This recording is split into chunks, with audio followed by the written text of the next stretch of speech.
There's a version of me that I knew that at a young age, my sexuality was celebrated. But then life happened and she was buried. Not intentionally, but slowly, quietly, she went underground.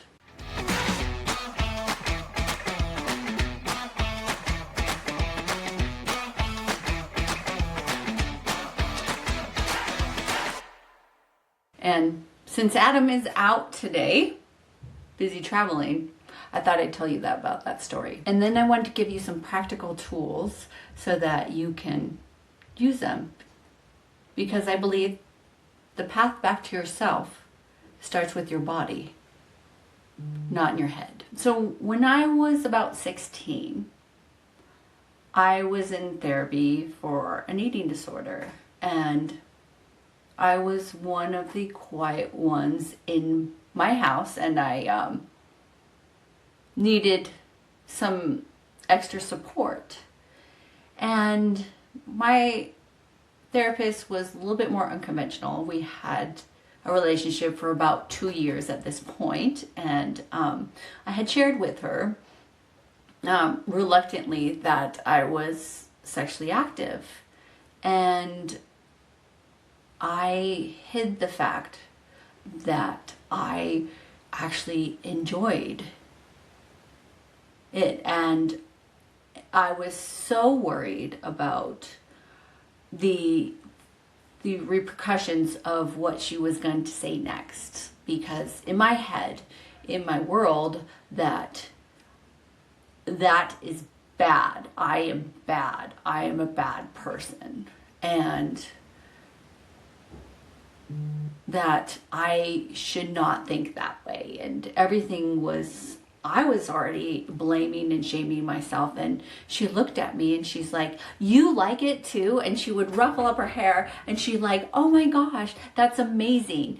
And that was the one thing that actually was very supportive in my life, that I had that ability to have that support. And it felt, for one thing in my life, that I grew up in the 90s where our bodies were supposed to be as tiny as possible, and if it wasn't, you were shamed and you were kept in this cultural standard of beauty, and you don't talk about sexuality.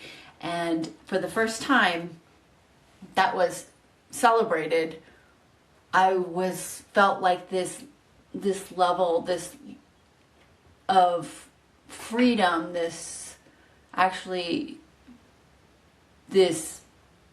acceptance, and feeling that I am not a bad person. And so for many years I leaned into that and shared with my friends, and at that time I should have known that this should have been my journey into intimacy, but for me, I didn't see that path in school. I didn't see that path of going into that type of field. I was going to become a therapist and help people with what I was going through, was eating disorders. So I went to school, to college, and the part of me that wanted to help other people and help women in general about body image and how they feel about food. But I wasn't done with that portion of the journey. I didn't have much training in eating disorders. It wasn't really studied for the most part of how to help women, because of this whole emergence of skinny as possible is the beauty standard. So I kind of just went on that path and just continued to learn, go in the direction of getting my degree, but didn't have any quite focus. And what was important of what my therapist had told me was that someone saw that part of me and said, that's good, that's yours, that matters. And I felt fulfilled in it. Then transitioning to motherhood, I didn't have a blueprint for that, so I leaned into what I thought was appropriate, kind of cultural messages that mothers absorbed the standard of focusing on their children, and kind of buried that part of me, that part that felt free in my intimacy, that felt connected to my body. And I buried her because the standard of what a mom should look like was different than what that portion of me looked like. So I just should myself and just buried it and shoved it down. What I thought was I was burying was that portion of me, was only that portion of me, my love and for intimacy and passion, and it actually buried all of that part of me. You see, like, when you are trying to take a portion of yourself and hide it away from the world, you're actually hiding all of you and becoming a watered down version of yourself. So I would take like alcohol as a way of doing that. I've known that if most people who have addictions or for alcoholism, that they are trying to mask themselves or kind of self-treat themselves. So they use alcohol or drugs or any sort of addiction in that case to numb that portion. But what they're doing exactly is taking that, all of them, and numbing themselves. So it kind of, in the beginning, it feels like, oh, this is safe, I'm safe, but actually you're just creating such a cage for yourself.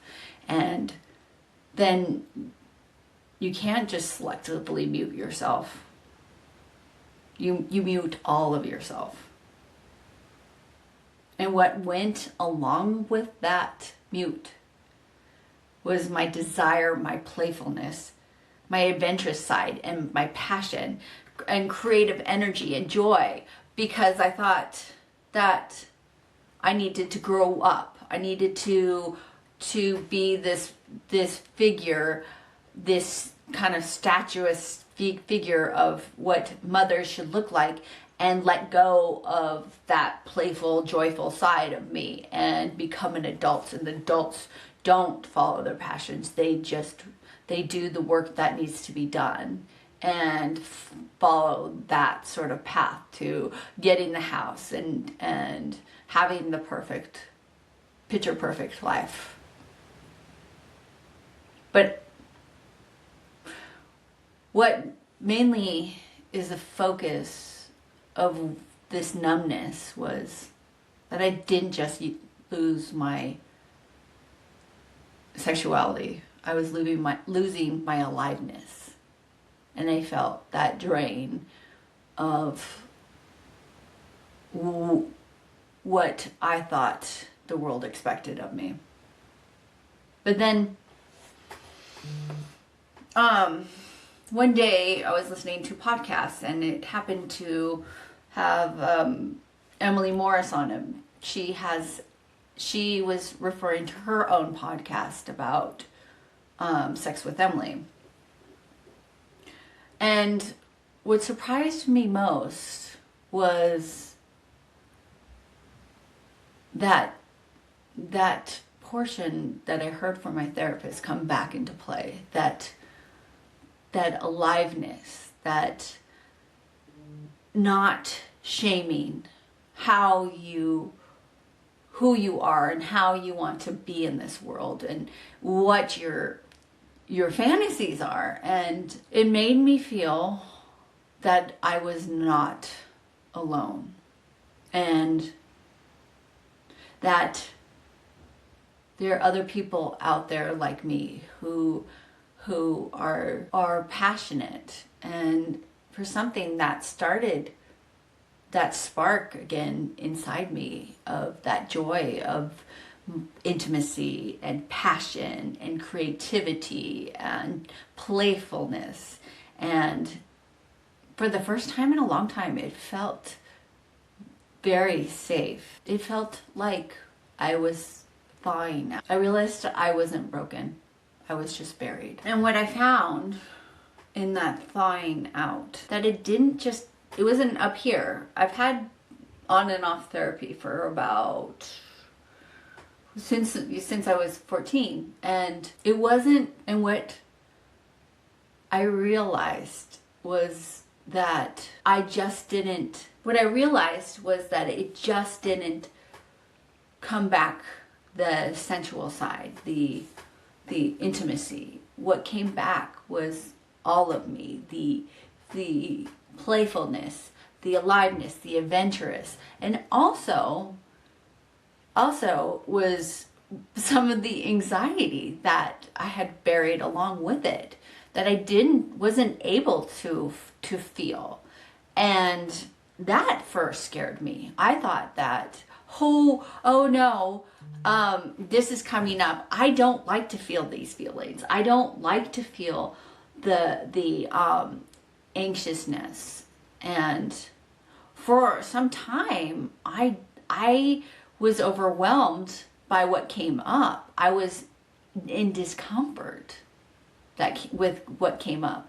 But also I felt this aliveness. And that was the beginning of the thought that I could have two different emotions at the same time, and it was okay.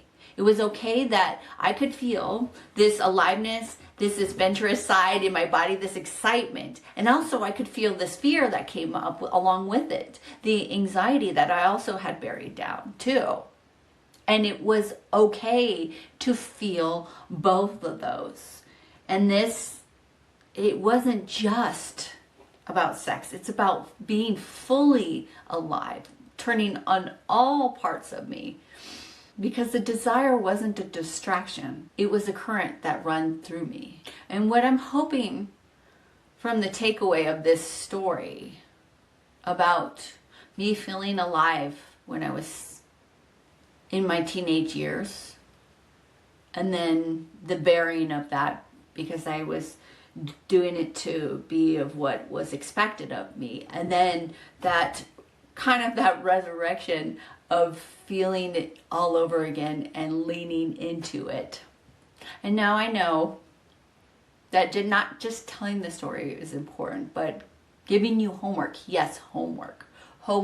This will help you anchor back into your body and mind. And it sounds so woo-woo, but there's science to show you that this works, that your mind is not just intelligent, it's your body too.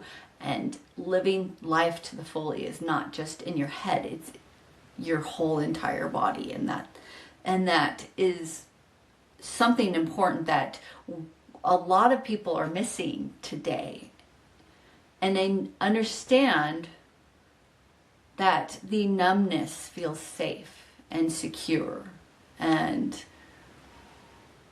that it's kind of scary leaning into it. But if you take this tool and practice it, commit to it at least maybe 1 or 2 times a week, that can help you with thawing out and letting go of that numbness and that fear that might be holding you back from your true authentic self. Because when you do this practice and you're starting to feel uncomfortable, that if you do feel uncomfortable, it's not meaning that you're doing it wrong. It's meaning that you're doing it right, that you're turning on your feelings, and that they're starting to show up. Because a lot of things, if you've ever tried meditation, that you start to think about other things, that things pop up in your head. It's so interesting, and it's not to be shamed or worried, or because that's not part of this practice. This practice is to turn on your aliveness and understanding that holding space for three different emotions is beautiful. So if I could share something with you that really helped me during this process, was the fact that I started off with it daily practice, mainly in the morning. My kids know not to bug me in the morning. So, because that's my time, and I needed about maybe 10, 15 minutes to start off and regulate myself. So, what I tell people is to take a deep breath, because breath makes us feel into our bodies, not into our heads, because we can feel our lungs and our body as we take a deep breath.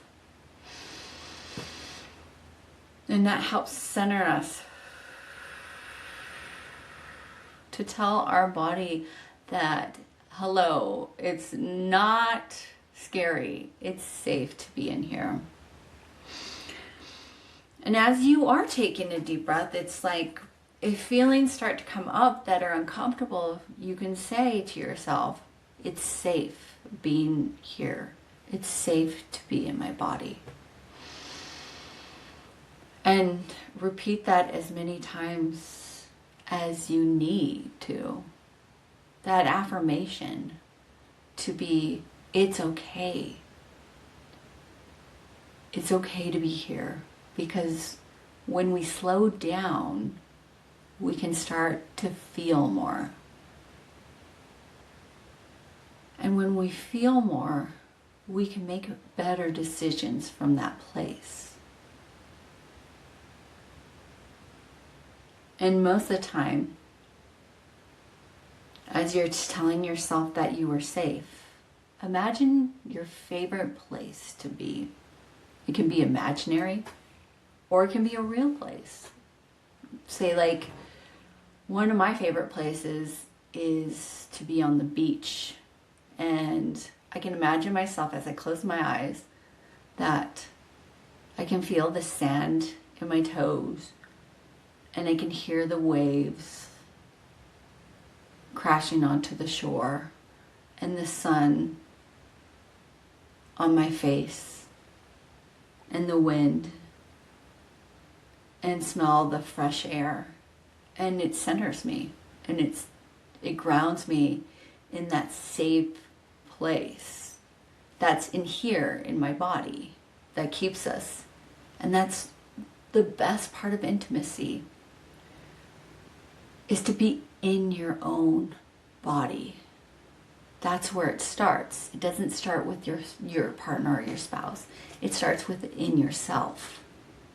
To be feeling safe and grounded. So, if you can practice this maybe even 5-10 minutes a day at a time, sometimes in the middle of the day it's the best part, because you're feeling so stressed out from different portions of your day, that taking these deep breaths, telling yourself that you're safe, imagining that safe place, and then anchoring that into your body can help you be a better version of yourself, a more embodied version of yourself. So not only that you can feel more intimacy with somebody else, but you can turn that aliveness back on, thawing out the portion of your body that you shut off. That version of myself at 16, she didn't go away. She was just waiting for me to make it safe enough to come back. So whether you're feeling your own story of some burial, of some numbness in your life. Or if maybe that call has been there for a very long time and you stopped listening to it, maybe this is a good time to start listening to what lights you up. Not just with intimacy, but in your passion, your adventure. Because if you're feeling stuck, overwhelmed, that I just need to get through this point and then I will be happy. If you keep saying that stuff like, oh, if I only lose 10 pounds, then I'll be happy. If I only get through this portion of my life, then I can take a vacation. If these things keep piling on and you say that you have no time, maybe the time that you need starts with 10 minutes a day of using this tool so that you can get back to yourself, that you can get that portion of yourself that lights you up, that lives life to the fullest. And then that portion of you can share with your spouse. Because I know if I see, say, my spouse or even my children leaning into something that lights them up, that fills me with joy. So I take that part and I give that as a gift to myself of leaning in and feeling that, because intimacy doesn't start with a partner. It starts with yourself. And the more that you know what lights you up, the more that you turn that on every single day in your life, it bleeds into other portions. It bleeds into that confidence you have in work, that you have to raise your kids, or to go on another adventure, because you have that side of you that doesn't feel so scared and so trapped, and you are able to move forward and enjoy that portion of your life because it's important. Don't wait until you're too old and you can't. Start now. Start with a little time every single day.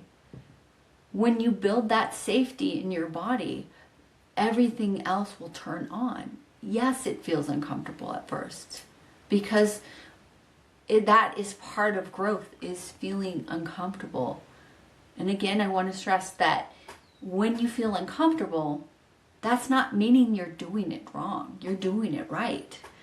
And that's a great part of my work, is to help cheerlead and not shame that portion of yourself that wants to do something different, that gets excited too. So lean into that. Get curious about that numbness and start moving towards a better way of taking care of yourself, to start thawing out and enjoying that and enjoying the intimacy of life. I know Adam will be back here next week, and we will share more together. And I hope that if you enjoyed this episode, to give it a like and share it with somebody. If you hear that this relates to somebody else, please share it with them. And if you have questions, feel free to reach out to us. And until next time, I wish you well, and I would love to hear if you have used this tool to create more intimacy in your life and sharing it with your partner. Thanks.